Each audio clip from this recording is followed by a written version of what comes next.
Good evening and a very warm welcome to this live session. Today we are going to talk about groom your personality and grab success.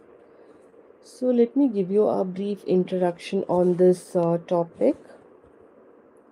When a child is born, the outline of its personality gets imprinted in its mind, and during the course of life, a child grows up with an urge to develop an inherent desire to attain success in life, and a child may not get enough or adequate facilities to develop its skills or its talents, and it may not get favorable environment to grow up as a successful person. A child does not know what kind of future it is going to have. If a child is born in a rich family, it may get a lot of opportunities to enjoy its childhood in an enthusiastic manner. On the other hand, if it is born in a poor family, many of its needs and wants will remain suppressed. We cannot make a generalized statement on the future of a child. And remember, anything can happen to a child. It may even become a victim to an incurable disease and ultimately see an end. So, on the optimistic ground, we should consider a human being's life as a chance offered by the Creator or God to remain in this world to enjoy its favorable environment. A child can grow into a successful personality who is self confident to achieve certain goals in life. A person who is able to turn his dreams into realities is an individual who is able to leave his footprint on earth. He will be remembered for his contributions to the society in which he lived. The life is boon given by God, but whether it is able to build a successful life or a miserable life full of difficulties solely depends on the environment in which is entrapped by destiny.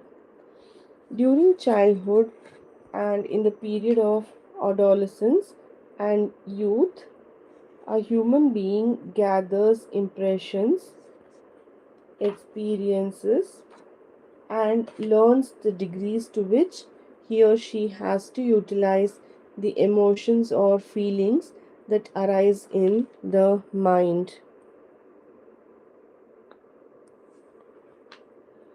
So, all these experiences give shape to the outlook of a person. The development of a personality starts from infancy and continues till death. How far one is able to identify his or her drawbacks is a fact that determines the successful development of a personality. So let us start with the first topic. This was an introduction. Being yourself. So, identity is not an optional. It's not a choice that somebody is going to give. You are what you intend to become in every social circumstance. Therefore, preserving your identity requires less effort, but it is not as easy as it seems to be.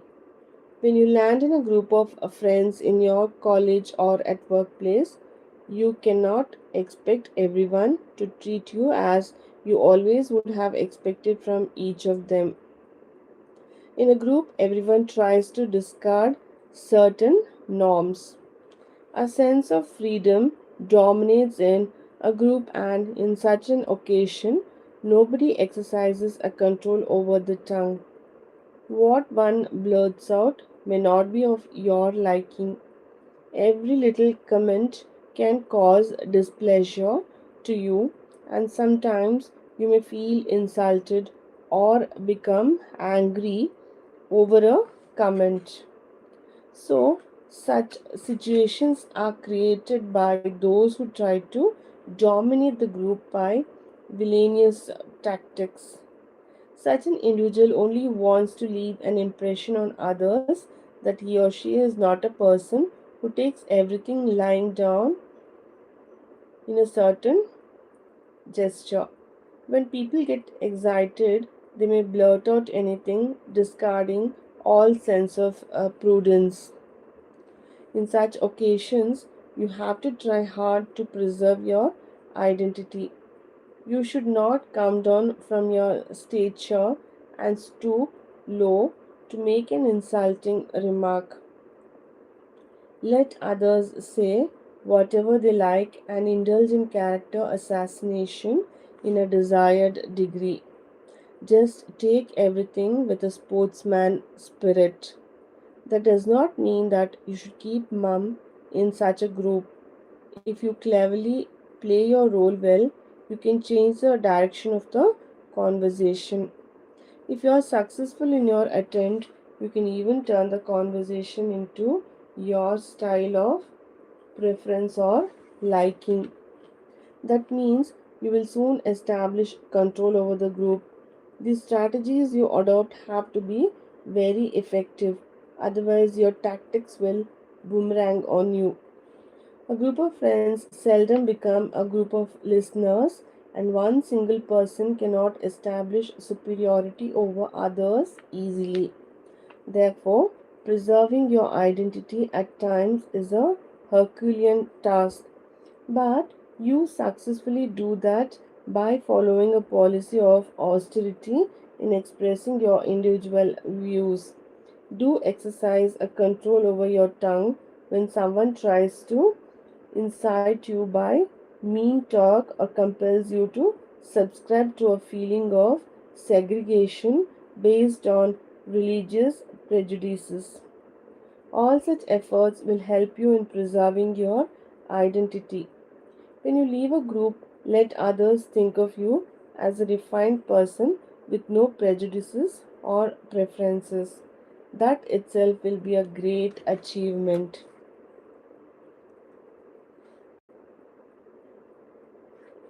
Let us move on to the second topic, discover your skills. The question of identity has been discussed in literature, and the writers who are proponents of existentialism have created many characters who put the question to themselves, who am I? Are you only a young man born and brought up in this country and had the good fortune to have got educated in a good institution, or is suitably employed, or is expecting a good placement? Here, the question of identity arises. Don't you have some inborn skills or talent to allow you to develop your inner self and blossom it up into many splendid personality? Try to recognize your special qualities or skills.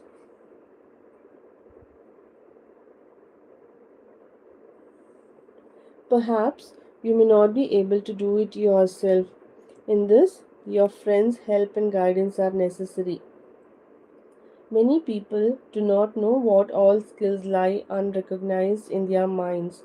Only someone who can encourage young people to come up in life in their chosen field of activity can help them find out their true identity. Your efforts to give expression to your talents become successful only when you get suitable circumstances. If you do not find favorable circumstance, you should search for it.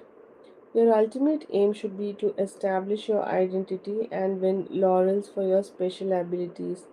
Every one of you is talented in one respect or the other. So what you have to do is to, like, you need to identify the area of activity that is very well suitable for you, and you need to come out with a plan to achieve that perfection in whatever things you do. And at the same time, you also should know that your position in this universe is very small, and you are one among the millions of people who are living on this earth. So, none of us know about any planets where intelligent creatures like we human beings exist. And what we know is lot of details about, I mean, what do you call, the universe, about the sun, which is the biggest star. And with such knowledge, are we able to make an assessment of our identity among the living things on earth? See, we are just human beings who share air, water, and land on earth. We cannot even compare ourselves with the plants which manufacture their own food by a process, you all know, called photosynthesis. When you try to find out your true identity, you may feel that all that you considered as signs of self grandeur and independence melt away like cubes of ice in water. In fact, you have very minute, I mean, very less time, very minute personal identity on this earth, because earth is such a huge planet, and we're just one among the millions, you see. The society is not the only society in the world. I mean, see, your society or my society is not the only society in the world, and your country or my country is not the only country in the world. So, your existence, therefore, has no relevance when compared to the vast expanse of human race. This realization can help you a lot in developing your personality. So, once you realize this, try to find your identity in the vast expanse. Let us move on to the third topic, the benefit of introspection. You should know what sort of a person you are. I mean, self realization, like, you first have to assess what kind of a person you are, and you can also call this a self awareness. You know much better about you. You should know much better about yourself. This self awareness is usually acquired by a habit called introspection. Uh, See, when suppose I interview eminent people, okay, I might have discovered common aspects shared by all of them. Every individual thinks very high about himself or herself. A person considers his achievements as something that nobody could achieve easily. And those who are successful in life are such persons who have realized the truth about themselves, what they are capable of doing, and to what extent they could undertake an exploration to discover their true self. So, um, you can rightly say when a person is fully conscious, that is, when he is fully aware about his capabilities, he could easily come out with a plan for activities. He will be able to come up with a program for his future actions. His self confidence will help him in identifying the areas where success will welcome him with a smile. And you all know, the search for successful career begins when one leaves a college or school. And these days, students who select technical subjects for specialization may join training institutes. Those who leave a school are not matured enough to take a firm decision on their future career. But those who have completed their graduation or post graduation courses know what successful career only can turn their dreams into realities. And the job hunting days often gives a lot of troubles to young people.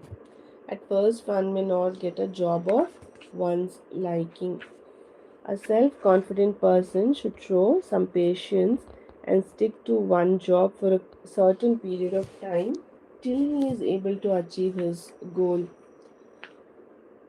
The period of tolerance and patience can help an individual to um, collect, I mean, get the courage to face the adversities in life.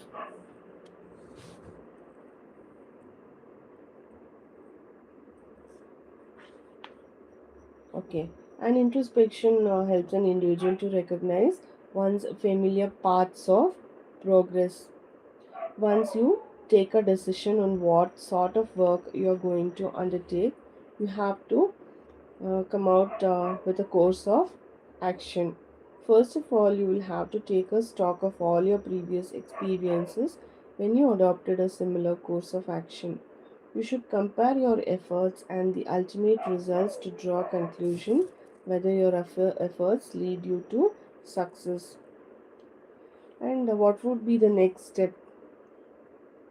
It is as simple to identify the hurdles, the obstacles in your course of action that either put down your spirit or compel you to cancel many of your predetermined programs.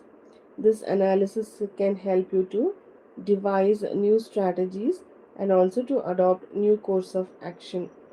All that you have done would not have helped you in achieving your desired target or goal. Life is a continuous process. Many things arise up as impediments in your life. You would not have received education. Your parents or relatives would not have given you necessary guidelines. At times, you would have worried yourself about various other drawbacks that didn't help you to achieve your desired goal. And the interruptions in life may be unexpected events like death in the family or accidents and such calamities that could bring about sudden cessation to your plans. And these are accidents, it can happen to anybody. You should face such events with courage and consider them as only temporary events that caused a temporary setback to your programs. After a period of a short break, you should regain your lost vigor and forge ahead with courage and confidence to achieve success. An act of introspection in all respects will help you in the long run to identify all the possible hurdles in your path of progress. When you make it a habit, you will realize its power and influence to shape your future plans. When you discover your true potential to execute your plans, you will be able to develop easy methods to carry out your programs. Introspection also helps you in cleaning your mind by removing certain inhibitions and false notions. When you make an assessment of your recent achievements and a few programs that failed, a few wishes which could not be turned into realities, you would be able to identify the drawbacks that caused such failures. When you find out the possible reasons for certain failures, you are getting new opportunities for modifying your plans. You can also bring about certain changes that would consolidate your plans and give them additional power for reinforcement. Introspection is a cleansing process as well as a powerful endeavor that helps you to acquire more willpower and self confidence to reap a good harvest of success.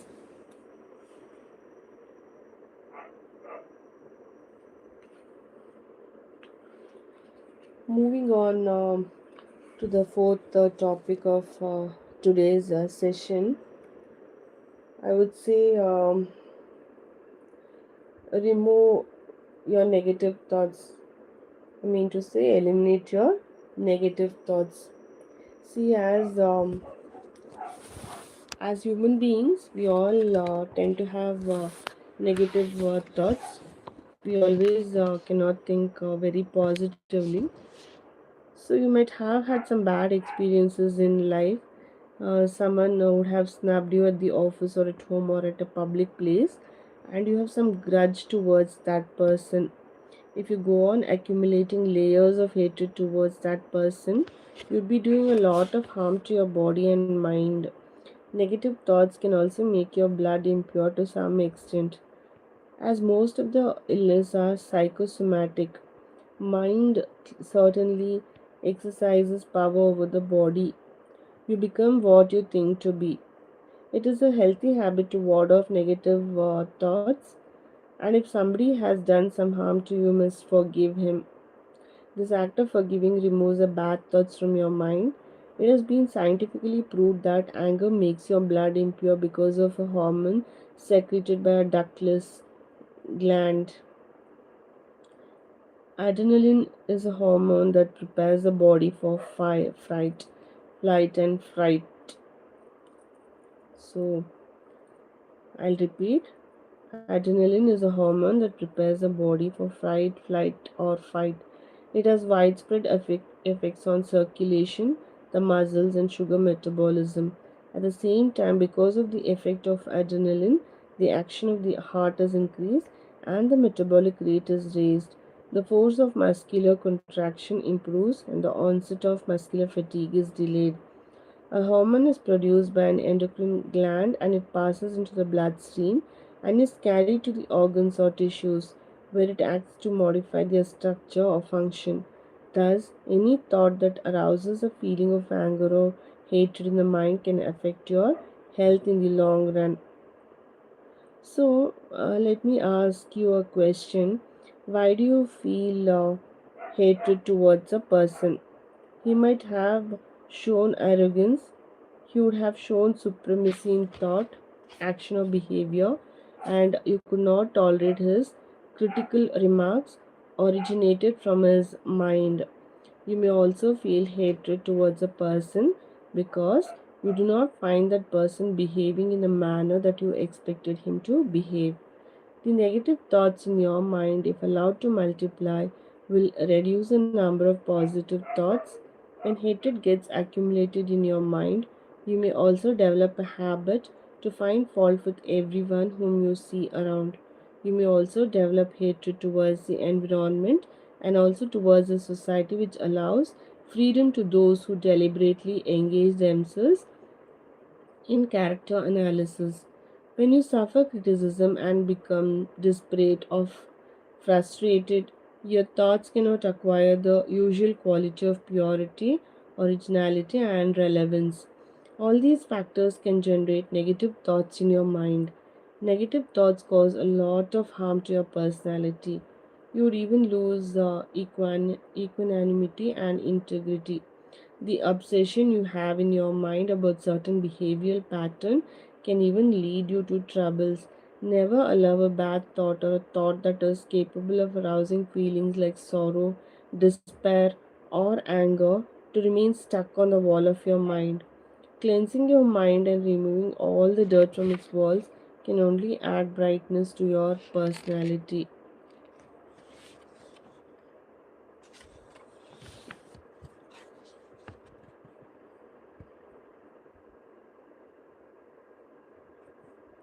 Okay, let me move on to the fifth topic.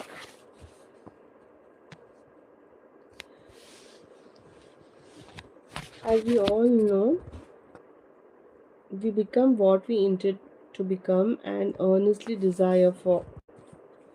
Our achievements can be evaluated in the light of this belief. If you want to become a famous doctor, you should develop a firm determination to undertake a great task.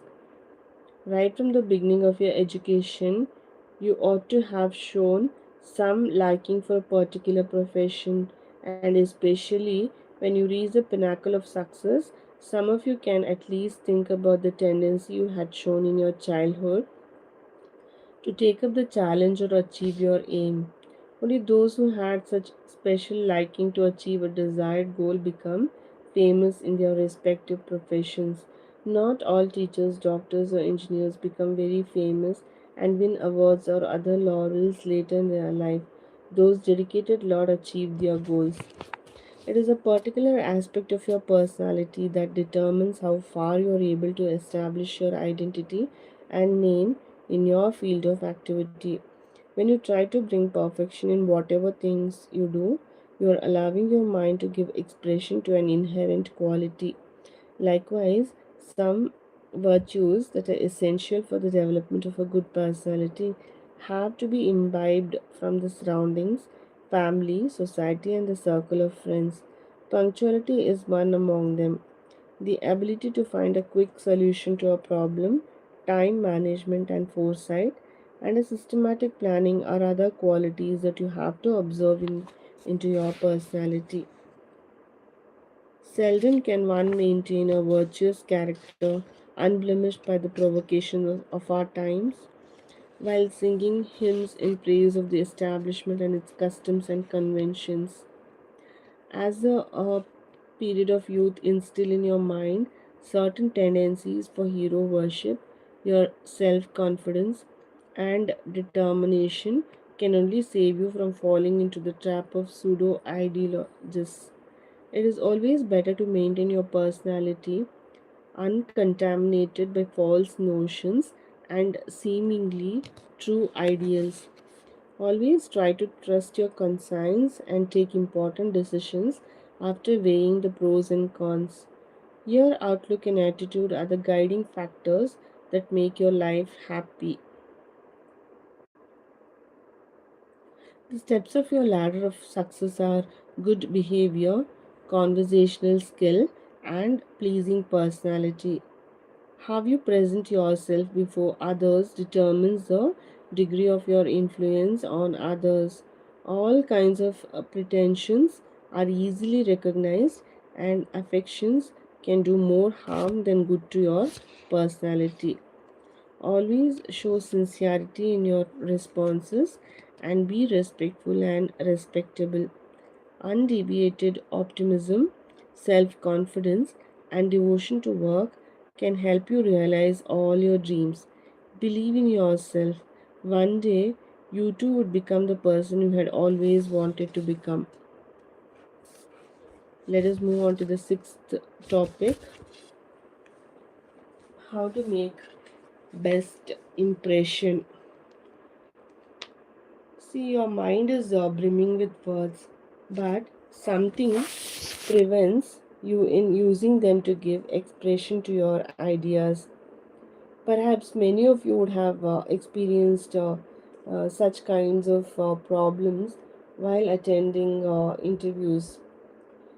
When you want to give answers to specific questions, you develop kind of nervousness and a whole lot of problems like hesitation, stammering, lack of clarity in expression. Um, all these may trouble you. Sometimes you're also not able to continue a conversation as you do not know how to speak naturally at such occasions. If you follow a certain systematic style in your talk, you can create a good impression on your listeners and also present yourself as an eligible candidate for a job.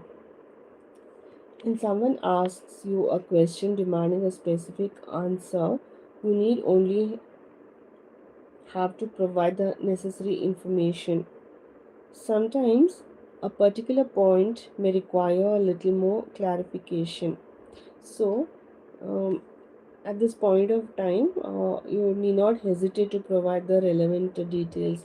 What you need to do is to try to pick up the loose threads of a conversation by presenting required details on time.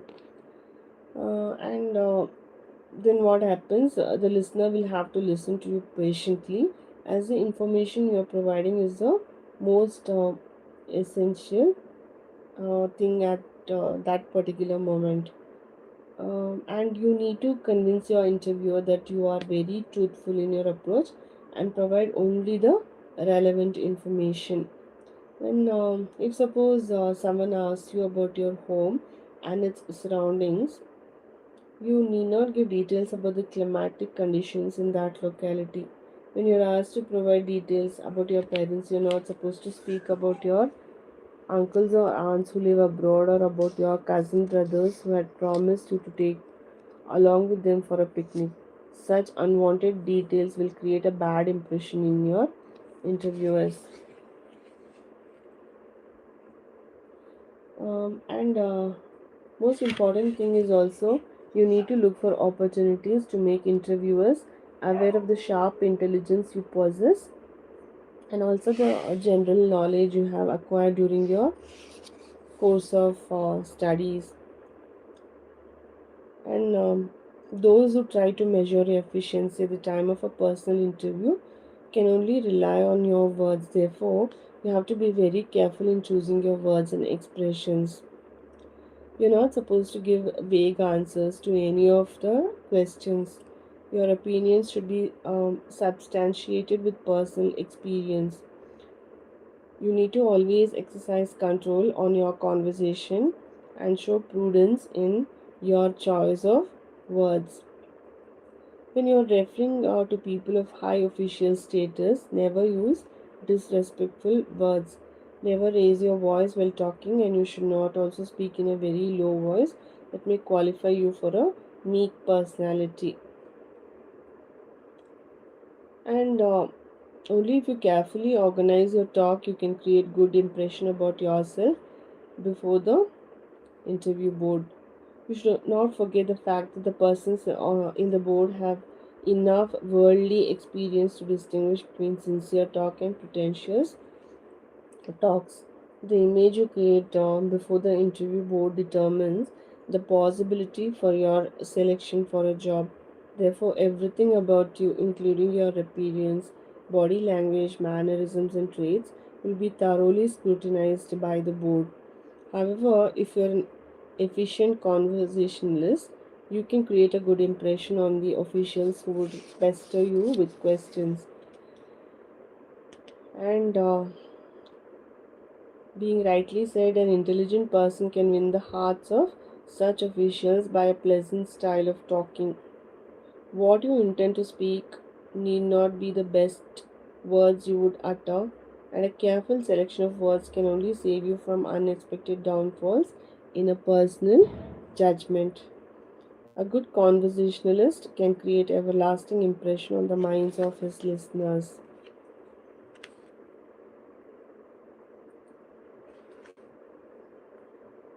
Okay, and moving on to the next topic about postponements. Um, See, suppose when you do not find time to do something important, you take a decision to postpone it to some other occasion or a day. The tendency to postpone things sometimes become a habit for many people. The problem of indecision develops out of this tendency. Wavering of mind works against self determination or self confidence. Shakespeare has shown the problems of procrastination in his famous play Hamlet. When you think about the consequences of your action, you are compelled to postpone your decision. For instance, if you think about the possibility of leaving a job just because you are dissatisfied with the present working conditions, you have to foresee the repercussions. In that case, postponement of your decision can save you from unexpected troubles. However, this situation is different from the postponement of a task which was to be done for your immediate benefit, and the delay in doing it would adversely affect your career or profession. Postponement, therefore, has both positive and negative aspects. It is always better to postpone an act of retribution and prudence which can save you from so many troubles. And on the other hand, when you postpone such activities like preparing a project or writing an essay for the college magazine, you're putting burden on yourselves. When you do things as and when you're supposed to do them, you can save a lot of trouble. It's not only for the college students I'm talking about, whoever you are. Um, if you're a housewife or you're a working professional or a student, I mean, whatever job you're doing, whatever you're doing, I think if you're postponing something, you're putting burden on yourself. When you do things as and when you're supposed to do them, you can save a lot.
Sorry for the interruption.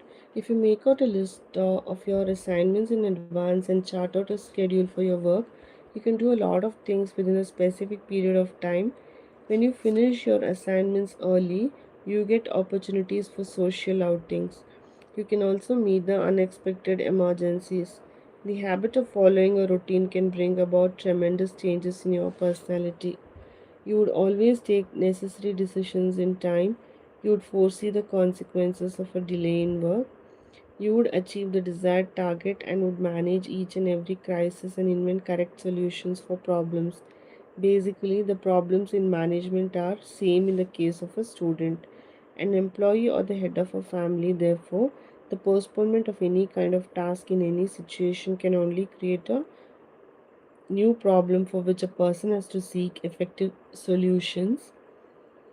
Doing things on time can also save you from problems related to deputation, lack of effective communication or coordination at workplace or home.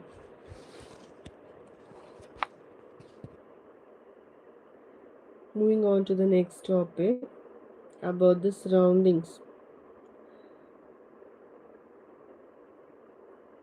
You may have reasons to adopt a belief, which of course is an act of submission before the power of surroundings or acceptance of your defeat after having fought against the forces of the surroundings.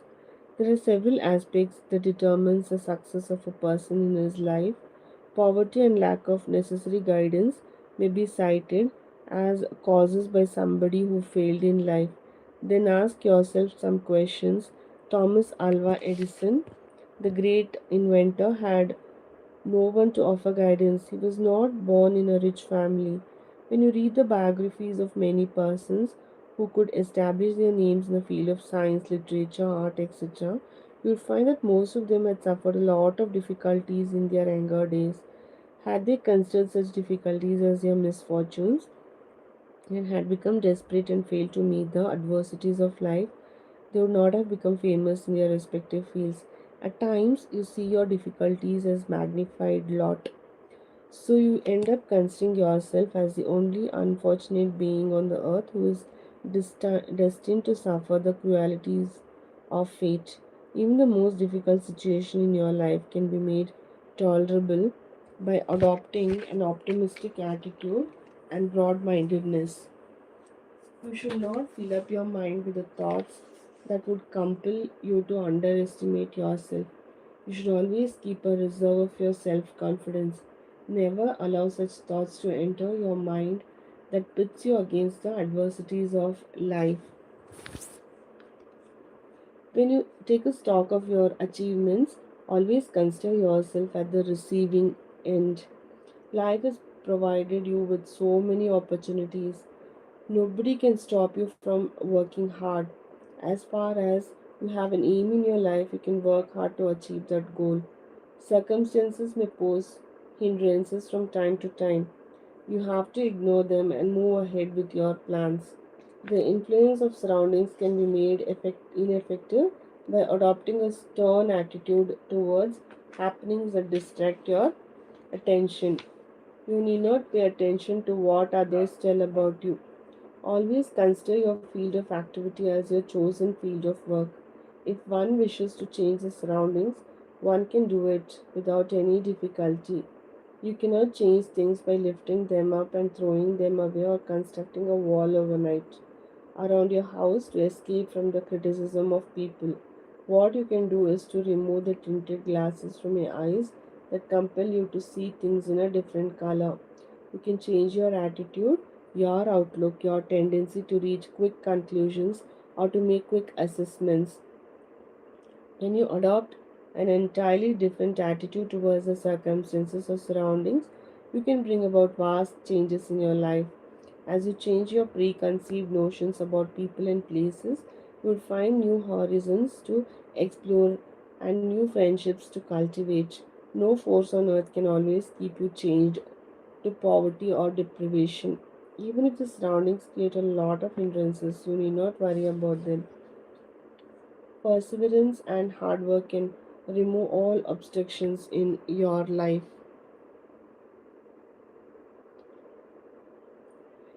Now, let us move on to the next topic, um, about your best friends. How do you select your best friends? See, suppose somebody breaks up the friendship with you and leaves you with no alternative except to adopt a different attitude towards life. This question would have perturbed you, and you would not have found an answer in that most difficult time when you needed someone to console you, to pacify your wounded heart. In such times of emotional crisis, you can adopt some sort of detached philosophic attitude towards life.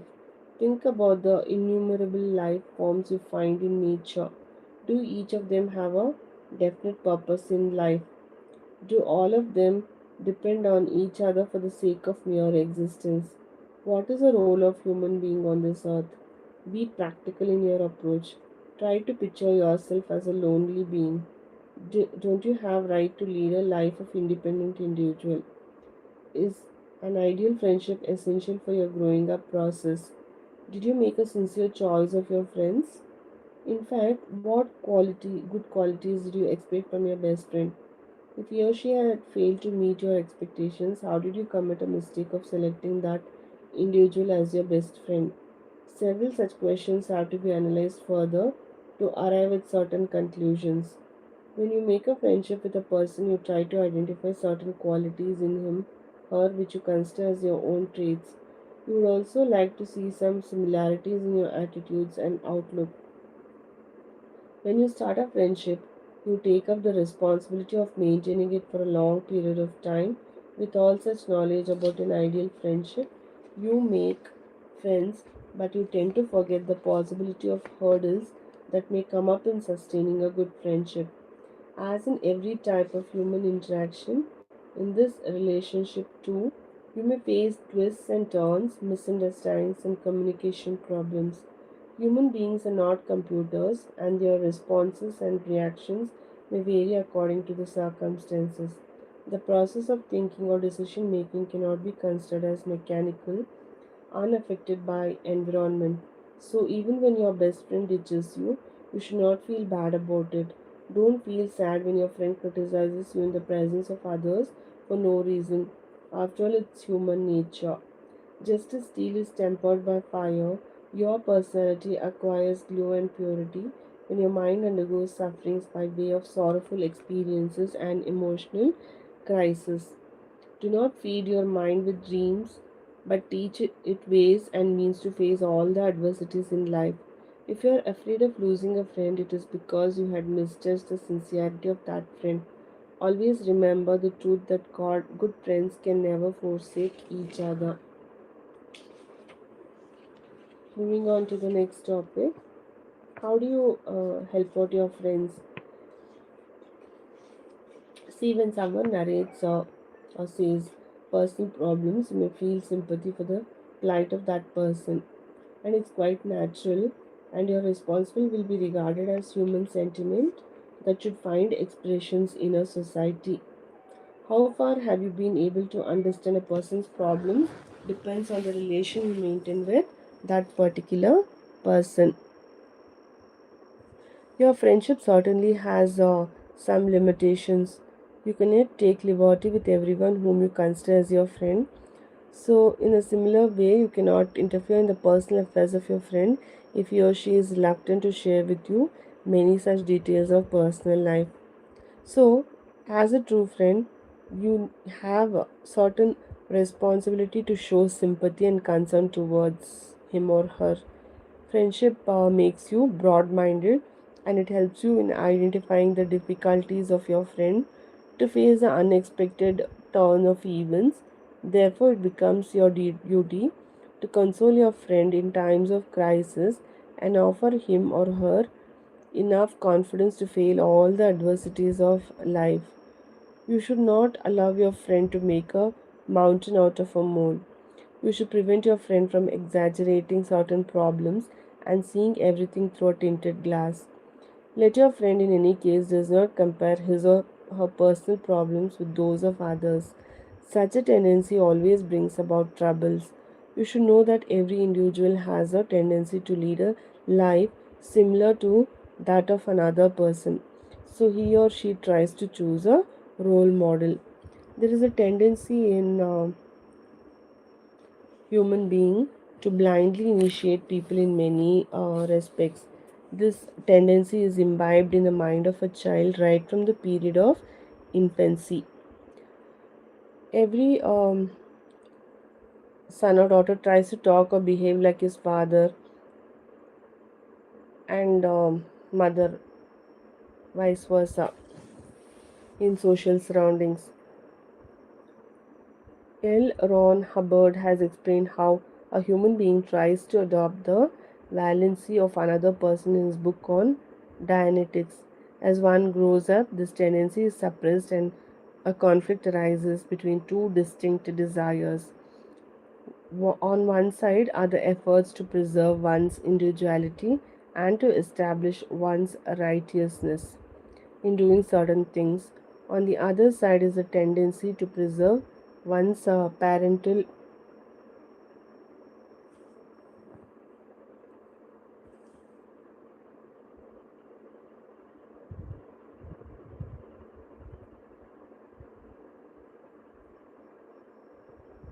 legacy in the formation of character and personality.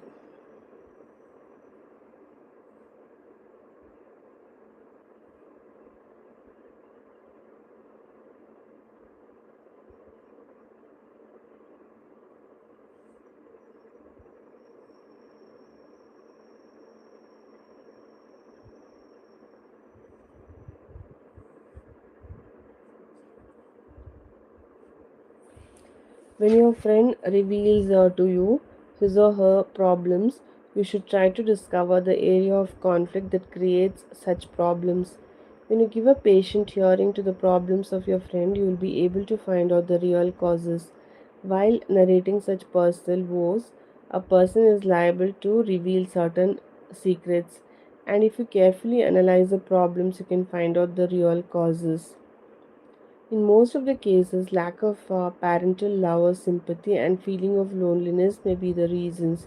Sometimes feelings of jealousy between friends or clash of personalities cause such problems. Such details have to be discovered by tactful dealings and careful interaction.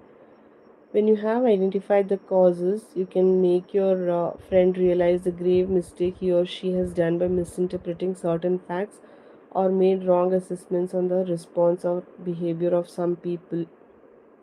You can devise strategies and plans to tackle such problems gradually by building up self confidence in the mind of your friend.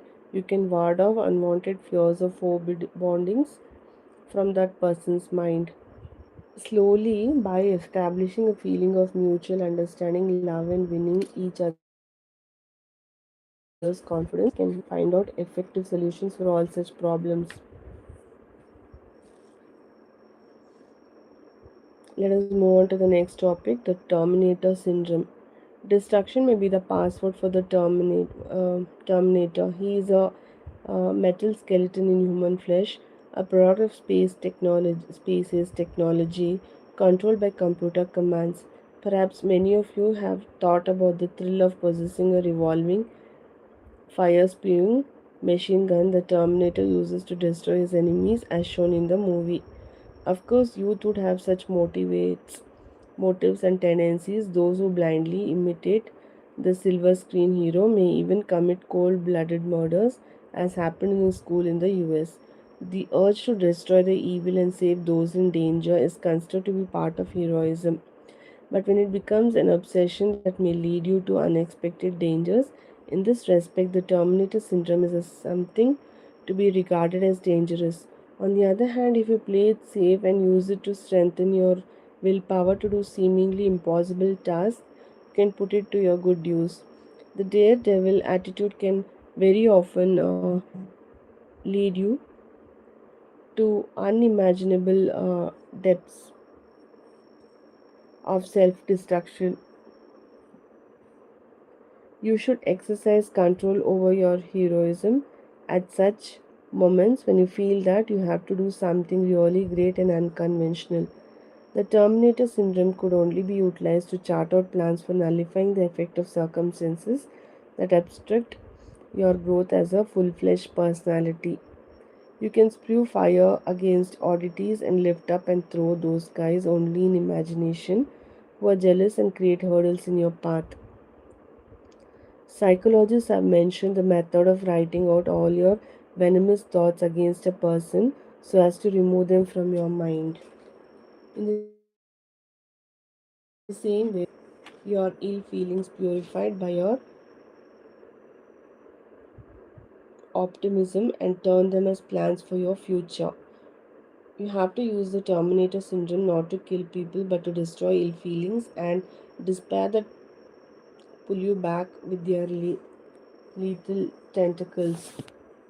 The urge to do the seemingly impossible things is a good quality so far. It compels you to undertake very difficult tasks. The elimination of evil thoughts from your mind can help you build up self confidence. Hesitation can dampen your spirits. If you plunge into the cauldron of realities, you may be able to know the conflicts and contradictions in human life. The determination to face a most dangerous situation and the optimism to come out victorious are the two great assets you have to gather from life. Sometimes, even some movies too can inspire you to adopt such attitudes.